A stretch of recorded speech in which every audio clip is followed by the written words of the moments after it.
She had the worst traumatic brain injury that you could ever have. It's a global traumatic brain injury. And so it affected, her whole body system and her brain especially. That day, I don't think I could ever erase the memory of that happening. I was supposed to take my little sister to her basketball practice because she had a game that day. So I took my sister to practice, and I thought it was weird because my mom never really called me. Normally she's the type to, make sure everything's set and everybody's where they need to be and stuff like that. And so I was getting really panicked. So I was calling her school. I was calling her phone, leaving her voicemail, stuff like that. And so I just got this really sunken feeling. And I was like, there's something wrong. And my dad called me and he's like, Erin. And I was like, what? And he paused for a long time. And then his voice started to quiver. And so I was like, I'm gonna hear that my mom's dead or something. She was obviously struck by a drunk driver. We met up and we drove to Wichita, and we got to the hospital. We get in there and I automatically freeze. My whole body was I felt paralyzed because I couldn't do anything. And she was hooked up to all these tubes. Every part of her body was swollen.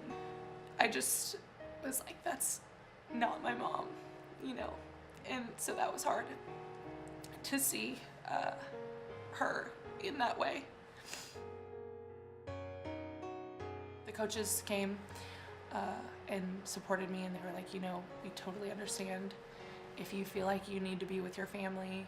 So I talked to them. I fought about it with myself millions of times. I was like, I just want to be with them, with my family. But I love softball. And I was like, I know that my mom would not want me to give up on something that I love. And so I decided to stay. And it has been one of the most rewarding things I think I've ever been a part of. Having the whole family aspect of the team really helped because I was kind of lacking that with not being able to be with my family. I think what happened to my mom was a big thing that we all kind of had to overcome a little. We were, I don't know, I can't express in words how much it meant to me that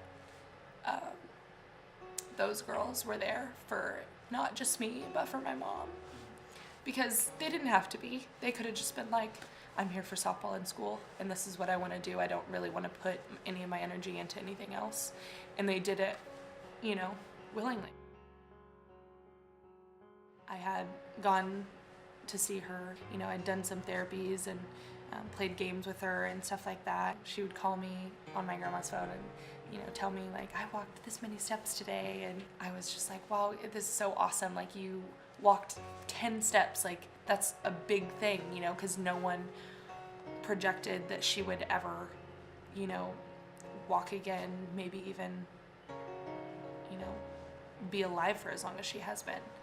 I was like, well, now that you're walking, you're just gonna have to walk me out on the field on senior night,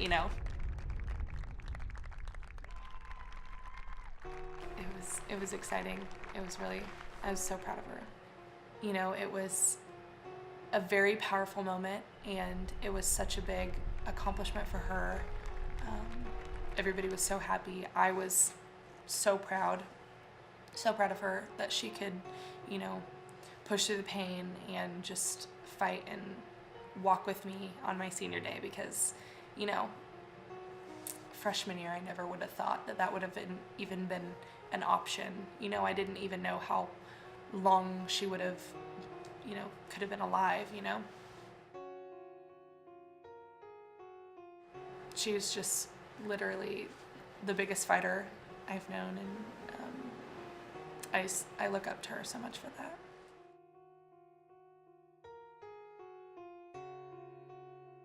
It's really awesome to, hear other people tell me how big of an inspiration my mom is, because I already knew it, and so it's well, now they know. And so, you know, when I talk about my mom and being an inspiration to me, now they truly know how big of an inspiration she is to other people.